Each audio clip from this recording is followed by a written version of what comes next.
So I want to tell you a story, and it's a true story, but it's going to sound absolutely crazy, but I have to tell it. I don't know why I'm being told I have to tell it. I'm being forced to tell it. Um, but I thought, well, in for a penny, in for a pound, eh? If you're going to be nuts, tits to the wind. So I've been trying to since I've had my ascension when I was in the ear to ether stage, and I was starting to communicate and write down what was in my head and working on my theories and all my philosophies and all that. Like I wrote it all down. I put it out in videos. Like I found a way to communicate what it was that I needed to learn so that when I looked back on what I'd written down, I'd know how to handle what I need to do in the future. I realised I was teaching myself in the future from the past because I was trying to figure out how not, I always say second thoughts are a second chance at never making a first mistake. And because I know that I have to build my kingdoms, because I know that I've got to start finding these light walkers whose role it is to help heal the world. They're sparks of light, creating a big light across the globe and healing the world and helping, we as a civilization expand so that we can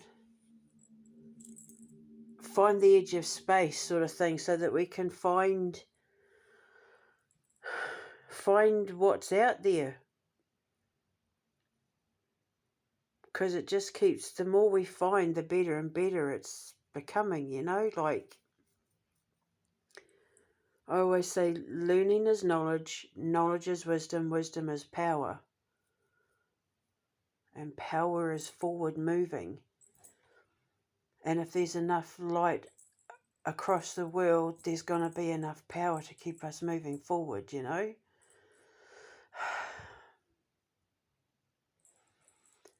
But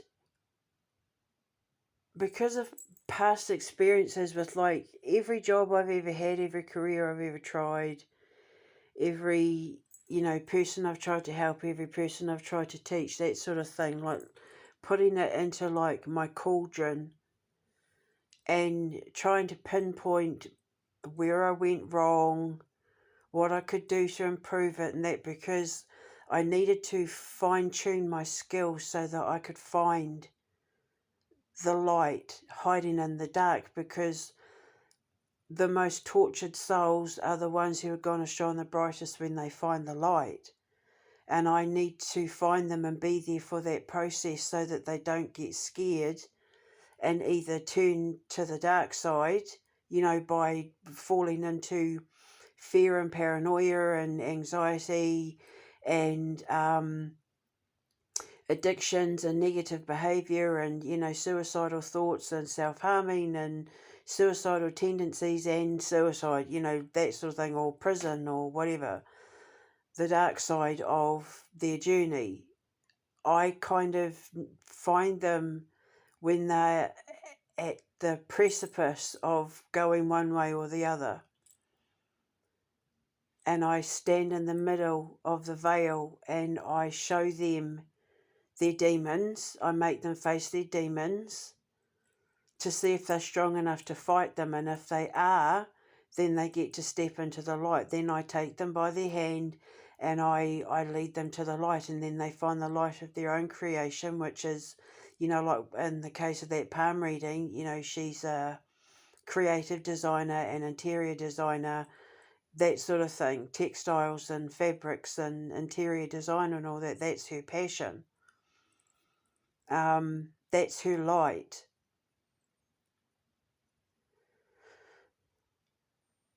And there's codes and patterns that I can follow, and I find their light. I go into their underworld and I bring their light back out, and then I show it to them, and then they're blinded by it. They can't not see what it is that they are, which then makes them addicted to wanting to complete the journey to see how far they can evolve, which is the point of every organism, atom, cell, bacteria, microorganism, whatever. That's the point of evolution, seeing how far you can go. So I was thinking, like, I don't want it to be like before, where I had to be constantly watching everything everyone said and everything everyone did and what I said and what I did, and that, like, I knew that if I could handle my training, there would be people out there that could handle it too, because it is brutal. But it's like I keep saying, what you let go of, sorry, what you gain from it is so much worth letting what you had to lose to get it. The gains are worth the losses, basically. But it nearly killed me because it's like I knew I was fighting a losing battle with my career, with my faith, with my purpose, with my life path. I knew I was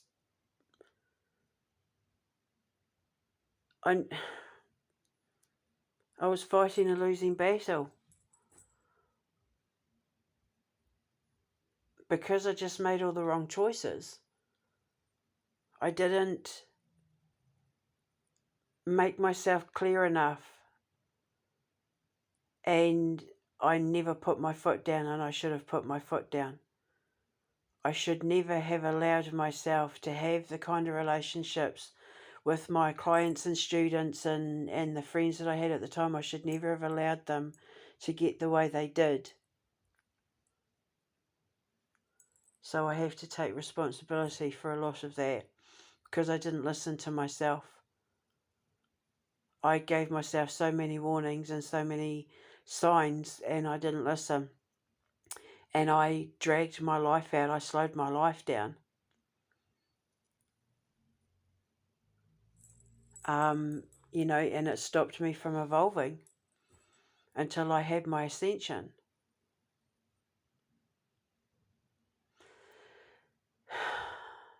And I remember not long after I came out of the underworld and I was starting to rebuild my empire, and I decided that I was going to start making my occult products and working on, perfecting my craft and, mastering my science and completing my theories and all that sort of thing. While I was working on it all, I kind of realized, like, I know I come across to a lot of people like I'm tough, like I'm harsh, like people know I'm defensive,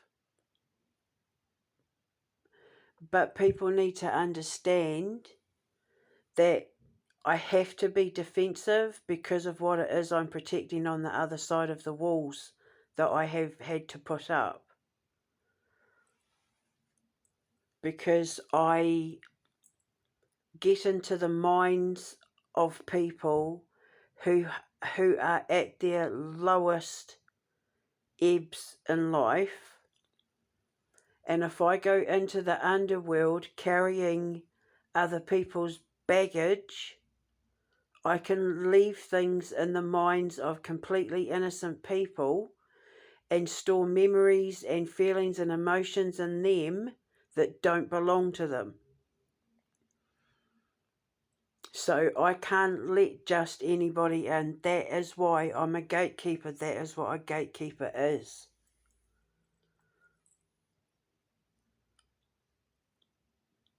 when you sit in the creation frequency, you have access to the minds of everyone on earth.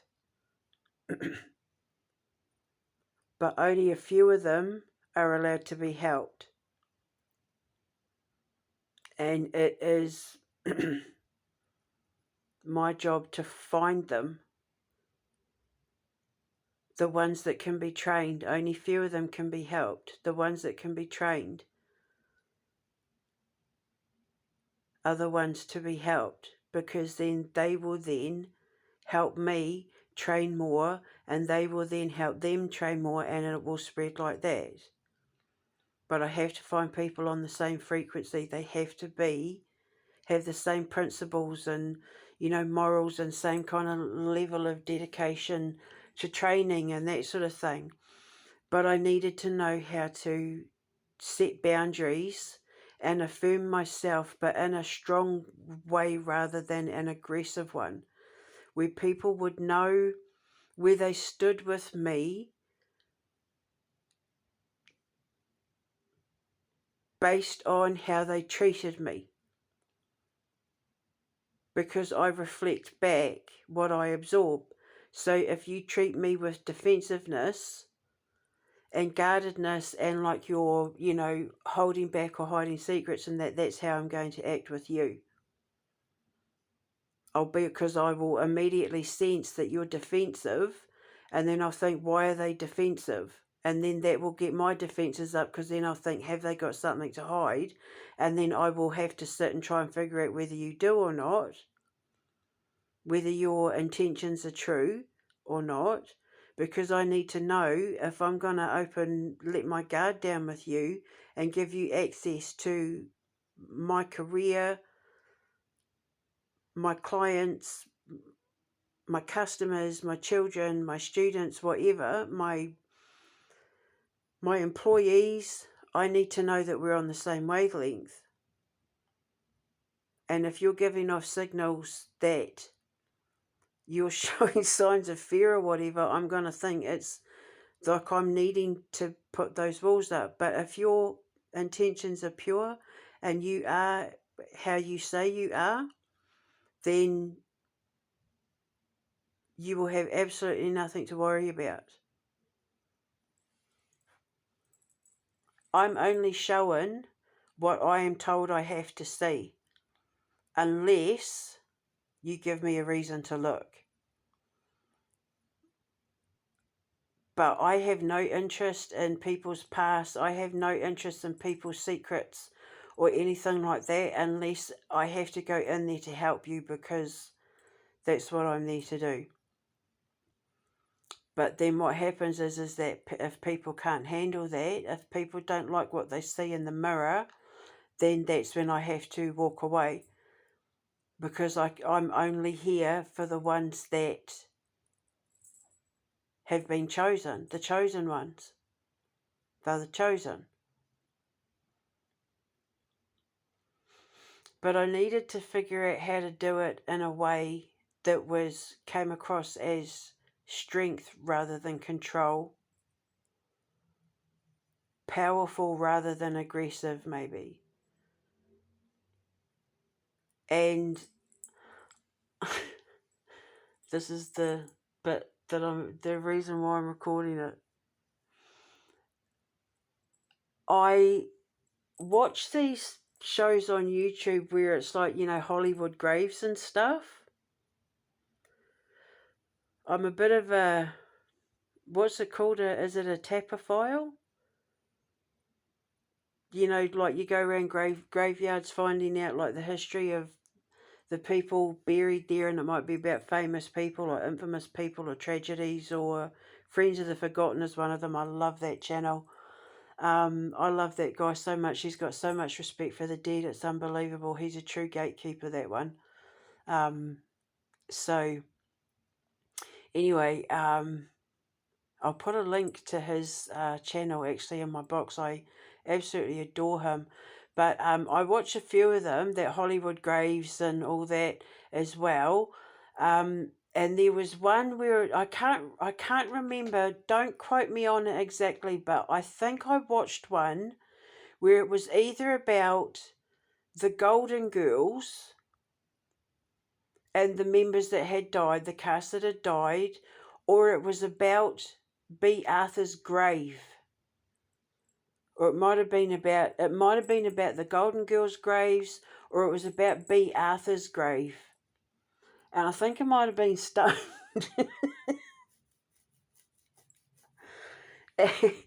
And, you know, I was up in the creation frequency. I had produced enough DMT or extra DMT to, you know, go traversing and be in the creation frequency. This was a while ago. This was like maybe very early 2020s,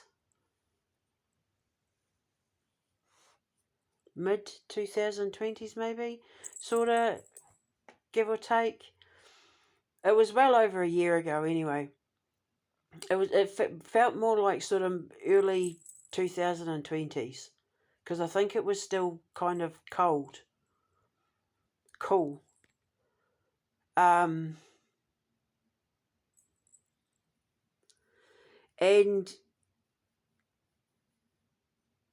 I heard this voice, and she goes, what did she say? She said, I might have to pause it to have a think because I don't want to waste your time. Hang on, just let me have a think. She goes, excuse me, dear. And excuse me, dear. I'm sorry to interrupt, but I need to have a chat with you. And she said, but I've got to be quick because the person that I am now is about to get up for work. Their alarm's about to go off. And she said, I know you're having trouble thinking about how it is you need to go about what it is you need to go about. She said, and I know someone who can help you. She said, I want to send you to my friend Betty White. She said because she was the true consummate professional at finding the balance.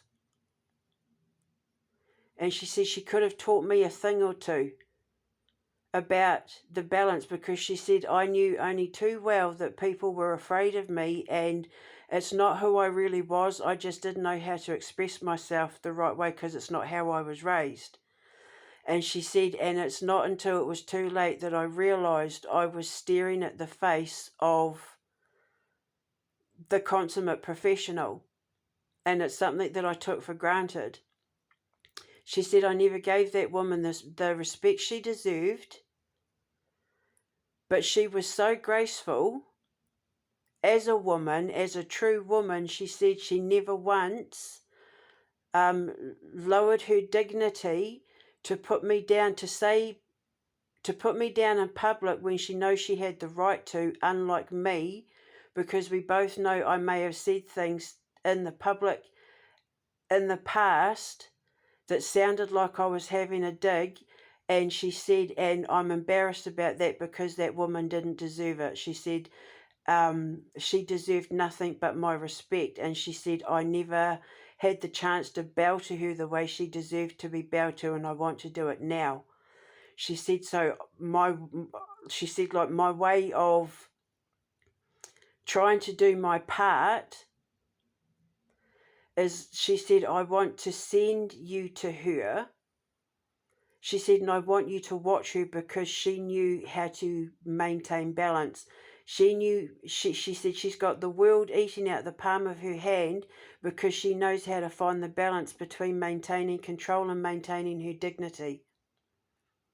And she said she plays the bipartisan role with perfect precision. And she said the difference between her and I is I let my mouth think for my mind, but she's mastered letting her mind think for her mouth. She said, and she never says anything she doesn't mean, but when she says it, you know she means it. And she said that is exactly a woman who has found the perfect balance. And she said, I want you to watch her stuff. I want you to watch her work. I want you to watch the way she is with Ryan Reynolds. I want you to watch her interviews and all her shows going right back to when she had her own show when she first started. And she said, you'll be taking a masterclass in what it is to be a real woman. And that's exactly what I did. She said that woman deserves a standing ovation. And she said when her time comes, and it's not for a while yet, she said she has earned her place to be walked to the light by God himself. I'm getting emotional. Such has the respect that woman has in the gates of heaven. She said that when it is her time, God himself is going to personally carry her to her husband. And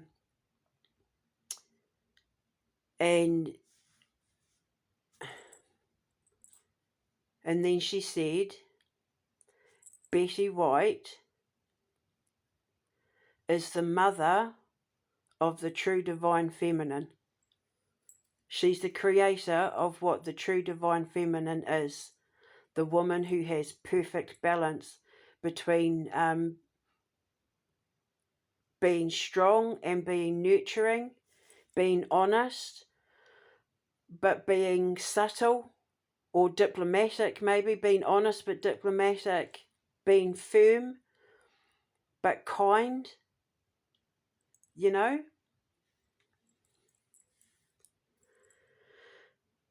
So she said that when it's her time, she said that woman has made a place for herself in history, that she will be learned about in psychology classes. She will go down in history books as being the mother of the true divine feminine. She has created what women like me are now striving to become because of her, because of a woman like her.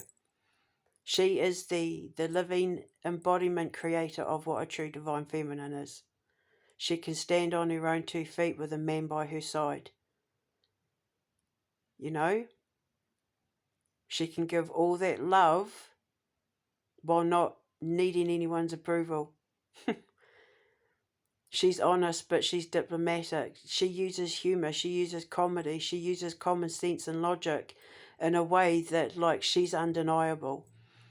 And she has been my absolute inspiration in the last part of my ascension. And it's because B. Arthur sent me her way.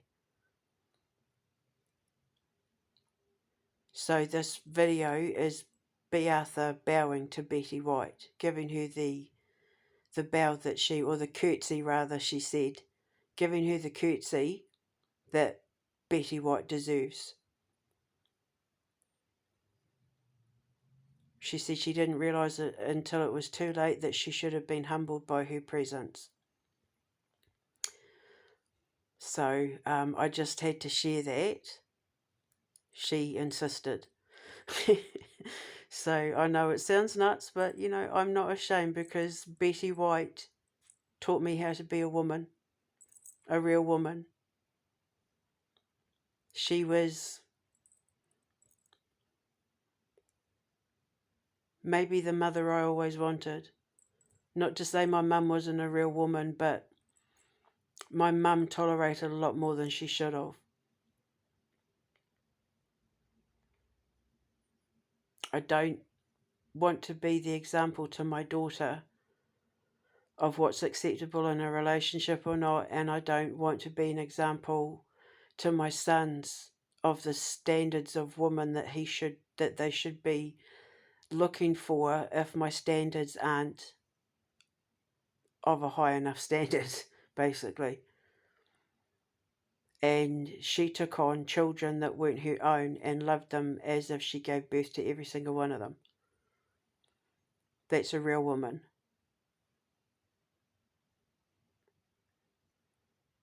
She's never said a negative thing about anyone. She knows how to diffuse many conversational bombs.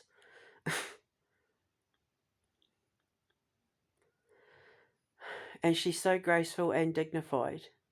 And when I was having my etiquette classes, she's exactly who I had in mind. And now when things happen in my life, I always say to myself, what would Betty White do? How would Betty White respond to this? So this is B. Arthur's nod to Betty White. This is her curtsy. The crown is hers. That's what she just said. The crown is hers. The crown is Betty White's. So I just had to share anyway.